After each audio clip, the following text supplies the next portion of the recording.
ତା ଭିତରେ କିଭଳି ଭାବରେ ଦୁର୍ନୀତିକୁ ହଟା ଯାଇପାରିବ, ଏହା ହେଉଛି ଇଏ ଭିଭିଜି ରାମଜୀର ମୂଳ ଉଦ୍ଦେଶ୍ୟ, ମୂଳ ଲକ୍ଷ୍ୟ। ଏଥିରେ ଗାନ୍ଧିଜୀଙ୍କର ଯେଉଁ ସ୍ୱପ୍ନ ଥିଲା, ତାଙ୍କର ଯେଉଁ ମିଶନ ଥିଲା ଗ୍ରାମ ସ୍ୱରାଜ୍ୟର ସ୍ୱପ୍ନ, ତାକୁ ପ୍ରକୃତ ଅର୍ଥରେ କାର୍ଯ୍ୟକାରୀ କରିବା ପାଇଁ ଆଇନ ଭିତରେ ଇଏ ଭିଭିଜି ରାମଜୀରେ ସମ୍ପୂର୍ଣ୍ଣ ବ୍ୟବସ୍ଥା କରାଯାଇଛି।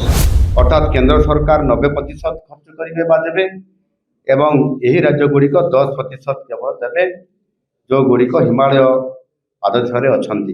ଏବଂ ଅନ୍ୟ ଯେଉଁ ରାଜ୍ୟଗୁଡ଼ିକ ବାକି ରହିଲା ସେଥିରେ ଆପଣଙ୍କର କେନ୍ଦ୍ର ସରକାର 60% ଦେବେ, ରାଜ୍ୟ ସରକାର 40% ଖର୍ଚ୍ଚ ବହନ କରିବେ। 260 ପ୍ରକାରର ଛୋଟ ବଡ଼ କାମକୁ ଷ୍ଟ୍ରିମ୍ ଲାଇନ୍ କରାଯାଇ 4ଟି ପ୍ରମୁଖ କ୍ଷେତ୍ରରେ କର୍ମ ନିଯୁକ୍ତି ଉପରେ କେନ୍ଦ୍ର ସରକାର ଏହା ଉପରେ ଗୁରୁତ୍ୱ ଆରୋପ କରିଛନ୍ତି। ଏବଂ ଯେତେବେଳେ ଅମଳ ସମୟରେ ଚାଷ କାମ ଯେତେବେଳେ ଚାଲିଥିବ ଏବଂ ଅମଳ କାମ ଯେତେବେଳେ ଚାଲିଥିବ ସେ ସମୟରେ ଆଇନଗତ ଭାବରେ ଏ କାମ ସମ୍ପୂର୍ଣ୍ଣ ଭାବରେ ବନ୍ଦ ରହିବ। ଏହା ବର୍ଷକୁ 60 ଦିନ ରଖାଯାଇଛି। ଅର୍ଥାତ୍ ଏହି ସମୟରେ କେହି ମିଛରେ କାମ ହେଇଛି ବୋଲି ଦେଖାଇ ଠକିକିରି କେବେ କାମ କରିବା ନାଁରେ ବିଲ୍ କରିକିରି ନେଇପାରିବେ ନାହିଁ। କାମ ମାଗିବାର 15 ଦିନ ମଧ୍ୟରେ ଯଦି ଏଥିରେ କାମ ଦିଆଯାଇ ପାରିଲା ନାହିଁ ତାହେଲେ ଭତ୍ତା ଦେବାକୁ ବାଧ୍ୟ ଯେଉଁମାନେ କାମ ଡିମାଣ୍ଡ କରିବେ ବା ଦାବି କରିବେ। MGNREGA ରେ ପରିବାର ପିଛା ହାରାହାରି କର୍ମ ଦିବସ ବର୍ଷକୁ ଯେଉଁଠି 100 ଦିନ ରଖାଯାଇଥିଲା ସେଥିରେ ମାତ୍ର 50 ଦିନ ହିଁ ପ୍ରକୃତରେ ଆଭରେଜରେ ଆସୁଥିଲା। ଅର୍ଥାତ୍ 50 ଦିନ କାମ ଆଦୌ ଦିଆଯାଉନଥିଲା।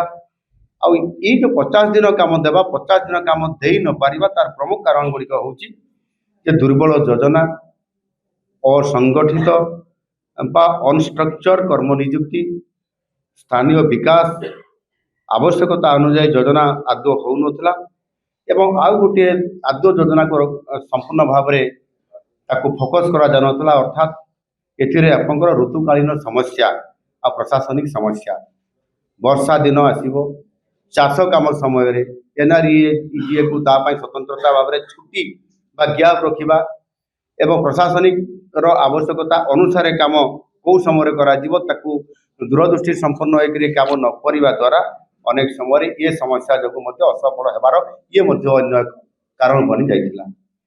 ଯଦିଓ ଏହା ଏକ ଡିମାଣ୍ଡ ଭିତ୍ତିକ ଯୋଜନା, କିନ୍ତୁ 2020 ପରଠାରୁ ଯଦି ଆମେ ଲୋକଙ୍କ କାମରେ ଆବଶ୍ୟକତା ଦେଖିବା ଏବଂ କେତେ କାମ ଯୋଗାଇ ଦିଆଯାଇଛି ତାକୁ ହିସାବ କରିବା, ତେବେ କାମର ଡିମାଣ୍ଡ ଅନୁସାରେ ପ୍ରକୃତ କର୍ମ ନିଯୁକ୍ତି ମାତ୍ର 14%। 2025ରେ ଗତ ବର୍ଷ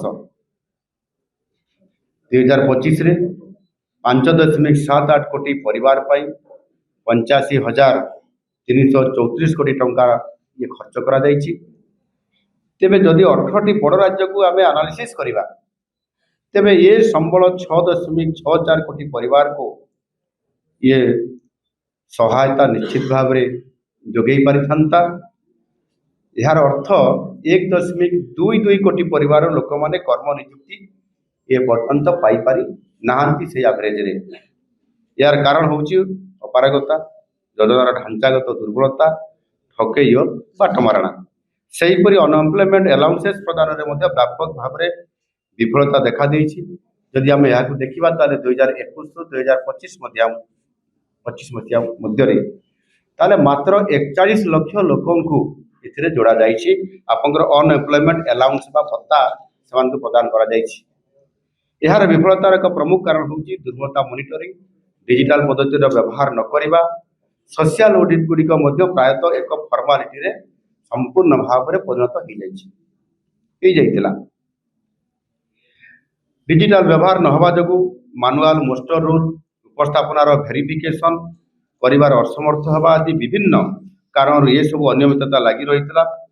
ଯୋଜନାରେ ଏସବୁ ଦୁର୍ବଳତା ଥିବାରୁ fake job card, ghost beneficiary, master ରୁଲ୍ରେ ଚଞ୍ଚକତା, ଅସମ୍ପୂର୍ଣ୍ଣ କିମ୍ବା ଜମା ନ ହୋଇଥିବା କାମକୁ କାମ ଆକାରରେ ଦେଖାଇବା, ଏ ବିଭିନ୍ନ ପ୍ରକାରର ତା ଭିତରେ ଦୁର୍ନୀତିକୁ ସ୍ୱତନ୍ତ୍ର ଭାବରେ ପ୍ରଶ୍ରୟ ଦେବା। ଯଦି ଏବେ ଆମେ ଦେଖିବା ଭିଭିଜି ରାମଜୀ ଉପରେ, ଇଏ ବିକଶିତ ଭାରତ ଗ୍ୟାରେଣ୍ଟି ଫର୍ ରୋଜଗାର ଆଣ୍ଡ ଆଜୀବିକା ମିଶନ ଗ୍ରାମୀଣ ଏ ନାମରେ ଆଉ ଯେତେବେଳେ MGNREGA ବିଫଳତା ହେଲା, ଏ ବିଫଳତାକୁ ଦେଖିକିରି ଆମ ଦେଶର ଯଶସ୍ୱୀ ପ୍ରଧାନମନ୍ତ୍ରୀ ମାନନୀୟ ନରେନ୍ଦ୍ର ମୋଦିଜୀ ସେ BVG ରାମଜୀ ଏହାକୁ ନୂଆ ଆଇନ ଆଜି ପ୍ରଣୟନ କରିକିରି ଆମ ସାମ୍ନାକୁ ଆଣିଛନ୍ତି। ନାମରେ ନୂଆ ଆଇନ ପ୍ରଣୟନ କରାଯାଇଛି। ଟେକ୍ନୋଲୋଜିର ବ୍ୟବହାର କରି ଆଇନର ବ୍ୟବସ୍ଥାକୁ ତା ଭିତରେ କିଭଳି ଭାବରେ ଦୁର୍ନୀତିକୁ ହଟାଯାଇପାରିବ, ଏହା ହେଉଛି ଇଏ BVG ରାମଜୀର ମୂଳ ଉଦ୍ଦେଶ୍ୟ, ମୂଳ ଲକ୍ଷ୍ୟ। ଆଉ ଏ ଆଇନର ନାଁରେ ମଧ୍ୟ ବିକଶିତ ଭାରତ ବିକଶିତ ଭାରତ ରହିଛି। ଏଥିରେ ଗାନ୍ଧିଜୀଙ୍କର ଯେଉଁ ସ୍ୱପ୍ନ ଥିଲା, ତାଙ୍କର ଯେଉଁ ମିଶନ ଥିଲା ଗ୍ରାମ ସ୍ୱରାଜ୍ୟର ସ୍ୱପ୍ନ, ତାକୁ ପ୍ରକୃତ ଅର୍ଥରେ କାର୍ଯ୍ୟକାରୀ କରିବା ପାଇଁ ଆଇନ ଭିତରେ ଇଏ BVG ରାମଜୀରେ ସମ୍ପୂର୍ଣ୍ଣ ବ୍ୟବସ୍ଥା କରାଯାଇଛି। କେବଳ ଗାନ୍ଧିଜୀଙ୍କ ନାଁକୁ ବ୍ୟବହାର କରି ପଲିଟିକାଲ ମାଇଲେଜ ନେବା ଇଏ BVG ରାମଜୀର କୌଣସି ଉଦ୍ଦେଶ୍ୟ ଆଦୌ ନାହିଁ। ଏ ବିଲ୍ ଲୋକସଭାରେ 2025 ଡିସେମ୍ବର 16 ତାରିଖରେ ଆଗତ ହେଇଥିଲା ଏବଂ ଡିସେମ୍ବର 18 ଏହା ପାସ୍ ହେଲା। ଡିସେମ୍ବର 18ରେ ମଧ୍ୟ ରାଜ୍ୟସଭାରେ ମଧ୍ୟ ଏହା ପାସ୍ ହେଲା ଏବଂ ଡିସେମ୍ବର 21ରେ ମହାମହିମ ରାଷ୍ଟ୍ରପତିଙ୍କର ଅନୁମୋଦନ ପାଇଁ ଏହା ଆଇନରେ ଆଜି ପରିଣତ ହେଇକରି କାର୍ଯ୍ୟକାରୀ ହେବା ପାଇଁ ଯାଉଅଛି। ଏ ଆଇନର ସମ୍ପୂର୍ଣ୍ଣ ଫ୍ରେମୱାର୍କ 2047ର ଲକ୍ଷ୍ୟ ଯେଉଁ ଆମେ ରଖିଛନ୍ତି ବିକଶିତ ଭାରତ, ସେଇ ଲକ୍ଷ୍ୟକୁ ଆଧାର କରିକି ସମ୍ପୂର୍ଣ୍ଣ ଭାବରେ ଏହା ପ୍ରସ୍ତୁତ କରାଯାଇଛି। ଏଥିରେ କର୍ମ ନିଯୁକ୍ତିର ଅବଧିକୁ ଯାହା ପୂର୍ବରୁ 100 ଦିନ ଥିଲା ତାକୁ 125 ଦିନକୁ ବୃଦ୍ଧି କରାଯାଇଛି। ଅର୍ଥାତ୍ ଗ୍ରାମାଞ୍ଚଳର ଗୋଟିଏ ପରିବାରର ବର୍ତ୍ତମାନ ଅତି କମରେ 100 ଦିନ ବଦଳରେ 125 ଦିନ କର୍ମ ନିଯୁକ୍ତି ପାଇବା ପାଇଁ ସେ ହକଦାର ଏବଂ ଏହା ପୂର୍ବ ଗ୍ୟାରେଣ୍ଟି ଠାରୁ ଏହା 25% ମଧ୍ୟ ଅଧିକ ଏବଂ ଏହା ଏକ ଆଇନଗତ ଅଧିକାର ମଧ୍ୟ। It is a standard statutory entitlement. ଏହି ଆଇନର ଉଦ୍ଦେଶ୍ୟ ହେଉଛି ଗ୍ରାମାଞ୍ଚଳରେ କର୍ମ ନିଯୁକ୍ତି ବ୍ୟବସ୍ଥାର କିଭଳି ଭାବରେ ତାହାର ଆଧୁନିକ କରାଯାଇପାରିବ, ପୂର୍ବ ଆଇନରେ ଥିବା ବହୁ ଦିନର ଦୁର୍ବଳତାକୁ ଦୂର କରାଯାଇପାରିବ ଏବଂ ଏହା ଦ୍ୱାରା ଗୋଟେ ଦୀର୍ଘସ୍ଥାୟୀ ଭାବରେ ଆସେଟ୍ ତିଆରି କରାଯାଇପାରିବ ଏବଂ ଯେଉଁ ଗ୍ରାମାଞ୍ଚଳରେ ଯେଉଁ ବିଭିନ୍ନ ପ୍ରକାରର ଉତ୍ପାଦକ ବୃଦ୍ଧି ହେବାରେ ଯେଉଁ ଗୋଟିଏ ଏବେ ସଂକେତ ମିଳୁଛି, ତାକୁ ମଧ୍ୟ ବୃଦ୍ଧି କରାଇବାରେ ସମ୍ପୂର୍ଣ୍ଣ ଇଏ ସହାୟକ ହେଇପାରିବ। ଲୋକଙ୍କ ଡିମାଣ୍ଡ ମୁତାବକ ଯାହା ଲେବର ବଜେଟ୍ ପୂର୍ବରୁ ଅନିଶ୍ଚିତ ଓପନ୍ ଏଣ୍ଡେଡ୍ ଥିଲା, ତାକୁ ପରିବର୍ତ୍ତନ କରାଯାଇ ଏଥିରେ ରାଜ୍ୟମାନଙ୍କୁ ମଧ୍ୟ ଦାୟିତ୍ୱ ହସ୍ତାନ୍ତର କରାଯାଇଛି। ପ୍ରତ୍ୟେକ ରାଜ୍ୟକୁ ଏ ବାବଦରେ ଦାୟିତ୍ୱ ପ୍ରଦାନ କରାଯାଇଛି। ଉତ୍ତର ପୂର୍ବ ଓ ହିମାଳୟ ପାଦଦେଶରେ ଥିବା ରାଜ୍ୟଗୁଡ଼ିକ ପାଇଁ ଏହା 90:10 ଅର୍ଥାତ୍ 90-10 ଅନୁପାତରେ, ଅର୍ଥାତ୍ କେନ୍ଦ୍ର ସରକାର 90% ଖର୍ଚ୍ଚ କରିବେ ବା ଦେବେ ଏବଂ ଏହି ରାଜ୍ୟଗୁଡ଼ିକ 10% କେବଳ ଦେବେ, ଯେଉଁଗୁଡ଼ିକ ହିମାଳୟ ପାଦଦେଶରେ ଅଛନ୍ତି।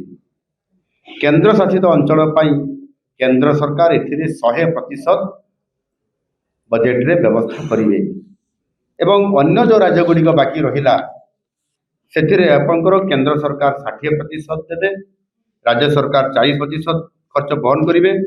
ଏହାଦ୍ୱାରା ଖର୍ଚ୍ଚର ପରିମାଣକୁ ନିର୍ଦ୍ଦିଷ୍ଟ ଭାବରେ ବଜେଟିଂ କରାଯାଇପାରିବ, କାର୍ଯ୍ୟାନ୍ୱୟନରେ ଶୃଙ୍ଖଳା ଆସିବ ଏବଂ ଏଥିରେ ସମ୍ପୂର୍ଣ୍ଣ ଭାବରେ ଦାୟିତ୍ୱବୋଧତା ମଧ୍ୟ ବୃଦ୍ଧି ପାଇବ। କେନ୍ଦ୍ର ଆଉ ରାଜ୍ୟ ମଧ୍ୟରେ ଏହା ସମନ୍ୱୟ ମଧ୍ୟ ରକ୍ଷା କରାଯାଇପାରିବ। 260 ପ୍ରକାରର ଛୋଟ ବଡ଼ କାମକୁ ଷ୍ଟ୍ରିମ୍ ଲାଇନ୍ କରାଯାଇ 4ଟି ପ୍ରମୁଖ କ୍ଷେତ୍ରରେ କର୍ମ ନିଯୁକ୍ତି ଉପରେ କେନ୍ଦ୍ର ସରକାର ଏହା ଉପରେ ଗୁରୁତ୍ୱାରୋପ କରିଛନ୍ତି। ଏହି 4ଟି କ୍ଷେତ୍ର ହେଲା, ପ୍ରଥମ ହେଲା ଜଳ ସୁରକ୍ଷା ବା ୱାଟର ସିକ୍ୟୁରିଟି, ଦ୍ୱିତୀୟ ଗ୍ରାମାଞ୍ଚଳ ଭିତ୍ତିଭୂମି ବା ରୁରାଲ ଇନଫ୍ରାଷ୍ଟ୍ରକ୍ଚର, ତୃତୀୟରେ ଜୀବିକା ଆସେଟ୍ସ ବା ଲାଇଭଲିହୁଡ୍ ଆସେଟ୍ସ ଏବଂ ଜଳବାୟୁ ସୁରକ୍ଷା ବା କ୍ଲାଇମେଟ୍ ପ୍ରୋଟେକ୍ସନ୍। କୃଷକମାନଙ୍କର ସ୍ୱାର୍ଥକୁ ଦୃଷ୍ଟିରେ ରଖି ଚାଷ ସମୟରେ ଏବଂ ଯେତେବେଳେ ଅମଳ ସମୟରେ, ଚାଷ କାମ ଯେତେବେଳେ ଚାଲିଥିବ ଏବଂ ଅମଳ କାମ ଯେତେବେଳେ ଚାଲିଥିବ, ସେ ସମୟରେ ଆଇନଗତ ଭାବରେ ଏ କାମ ସମ୍ପୂର୍ଣ୍ଣ ଭାବରେ ବନ୍ଦ ରହିବ। ଏହା ବର୍ଷକୁ 60 ଦିନ ରଖାଯାଇଛି। ଅର୍ଥାତ୍ ଏହି ସମୟରେ କେହି ମିଛରେ କାମ ହେଇଛି ବୋଲି ଦେଖାଇ ଠକିକିରି କେବେ କାମ କରିବା ନାଁରେ ବିଲ୍ କରିକିରି ନେଇପାରିବେ ନାହିଁ। ଏହାଦ୍ୱାରା କୃଷି କ୍ଷେତ୍ରରେ ଶ୍ରମିକର ଅଭାବ ସମସ୍ୟା ଇଏ ମଧ୍ୟ ଦୂର ହେବ ଏବଂ ଅଯଥା ମଜୁରୀ ବଢ଼ିବା ଇଏ ସମସ୍ୟା ମଧ୍ୟ ବନ୍ଦ ହେବ ବା ଦୂର ହେବ। ଏ ଆଇନରେ ମନିଟରିଂ ପାଇଁ ଟେକ୍ନୋଲୋଜିର ବ୍ୟାପକ ବ୍ୟବହାର ତା ଉପରେ ଗୁରୁତ୍ୱ ଫୋକସ୍ କରାଯାଇଛି। AI ଭିତ୍ତିକ ଫ୍ରଡ୍ ଡିଟେକ୍ସନ୍, GPS କିମ୍ବା ମୋବାଇଲ ଟ୍ରାକିଂ ସପ୍ତାହକୁ ଥରେ ତଥ୍ୟ ପ୍ରକାଶ ଇଏ ବାଧ୍ୟତାମୂଳକ ଏବଂ ଦ୍ୱିବାର୍ଷିକ ସୋସିଆଲ ଅଡିଟ୍ର ମଧ୍ୟ ସମ୍ପୂର୍ଣ୍ଣ ଭାବରେ ଏଥିରେ ବ୍ୟବସ୍ଥା କରାଯାଇଛି। ଏହା ସହିତ କେନ୍ଦ୍ର ରାଜ୍ୟର ଷ୍ଟିଅରିଂ କମିଟି ଗୁଡ଼ିକ ମଧ୍ୟ ନିୟମିତ ଭାବରେ ସେମାନେ ତଦାରଖ କରିବେ ଏବଂ ଆବଶ୍ୟକ ସ୍ଥଳେ ସଂଶୋଧନମୂଳକ ବିଭିନ୍ନ ପ୍ରସ୍ତାବ ବି ଦେବେ ଏବଂ ପଦକ୍ଷେପ ବି ମଧ୍ୟ ନେଇପାରିବେ। ଏମ୍ପ୍ଲୟମେଣ୍ଟ ଆଲାଉନ୍ସ ଦେବା ପାଇଁ ଏକ ସମୟରେ ବ୍ୟବସ୍ଥା ଇଏ କରାଯାଇଛି, ସମୟ ଭିତ୍ତିକ କରାଯାଇଛି। କାମ ମାଗିବାର 15 ଦିନ ମଧ୍ୟରେ ଯଦି ଏଥିରେ କାମ ଦିଆଯାଇ ପାରିଲା ନାହିଁ ତାହେଲେ ଭତ୍ତା ଦେବାକୁ ବାଧ୍ୟ ଯେଉଁମାନେ କାମ ଡିମାଣ୍ଡ କରିବେ ବା ଦାବି କରିବେ। ଏଥିରେ ମହାତ୍ମା ଗାନ୍ଧୀଙ୍କର ନାମ ନଥିବାରୁ ଏକ ରାଜନୈତିକ ବିବାଦ ସୃଷ୍ଟି ଅଯଥାରେ କରାଯାଉଛି। ଏବେ ଆଇନରେ ଏ ଯେଉଁ ସଂସ୍କାର ଅଣାଯାଇଛି ଏହା ଗାନ୍ଧିଜୀଙ୍କର ନୀତିକୁ ପ୍ରସାରିତ କରିବା ଉଦ୍ଦେଶ୍ୟରେ ହିଁ କରାଯାଇଛି। କେବଳ ଗାନ୍ଧୀଙ୍କର ନାମକୁ ଏକ ପ୍ରତୀକ ଭାବରେ ବ୍ୟବହାର ଏଥିରେ କରାଯାଇ ନାହିଁ। ଏଥିରେ ସମୃଦ୍ଧ ଗ୍ରାମ ସୃଷ୍ଟି, ଶ୍ରମର ମର୍ଯ୍ୟାଦା ରକ୍ଷା, ଦୀର୍ଘସ୍ଥାୟୀ ଆସେଟ୍ ସୃଷ୍ଟି ଓ ଫଳପ୍ରସୂ ଗଭର୍ଣ୍ଣାନ୍ସ ଉପରେ ମଧ୍ୟ ସମ୍ପୂର୍ଣ୍ଣ ଭାବରେ ଏହାକୁ ଫୋକସ୍ କରାଯାଇଛି। ବ୍ରିଟିଶ ସମୟରୁ ଆଜି ପର୍ଯ୍ୟନ୍ତ ଭାରତର ଏମ୍ପ୍ଲୟମେଣ୍ଟ ଆଇନ ଯାହାକି ଲାଗୁ କରାଯାଇ ଆସୁଥିଲା ଏହାକୁ ଧୀରେ ଧୀରେ ପରିବର୍ତ୍ତନ କରାଯାଇଛି ଏବଂ ପରିବର୍ତ୍ତନ କରାଯାଇକରି ଆଜି ଏ ଅବସ୍ଥାରେ ପହଞ୍ଚିଛି। MGNREGAରେ ସୁନିଶ୍ଚିତ କର୍ମ ନିଯୁକ୍ତି ପାଇଁ ଆଇନଗତ ବ୍ୟବସ୍ଥା ଥିଲେ ମଧ୍ୟ ଯୋଜନାର ଡିଜାଇନ ଓ ଏହାର କାର୍ଯ୍ୟାନ୍ୱୟନରେ ପାର୍ଥକ୍ୟ ଥିବାରୁ ଏହା ଜୀବିକା ସୃଷ୍ଟି କରିବାରେ ସଫଳ ହେଲା ନାହିଁ। ପୁରୁଣା ଆଇନରେ ଥିବା ଦୁର୍ବଳତାକୁ ନୂତନ ଆଇନରେ ଦୂର କରାଯାଇଛି। ଏଥିରେ ନିଶ୍ଚିତ ନିଯୁକ୍ତିର ଅବଧିକୁ ବଢ଼ାଯାଇଛି ଏବଂ ବ୍ୟବସ୍ଥାରେ ସ୍ୱଚ୍ଛତା, ଆର୍ଥିକ ଶୃଙ୍ଖଳା, ଉତ୍ତରଦାୟିତା ଓ ଦାୟିତ୍ୱବୋଧତା ଉପରେ ଗୁରୁତ୍ୱ ଦିଆଯାଇଛି। ଧନ୍ୟବାଦ।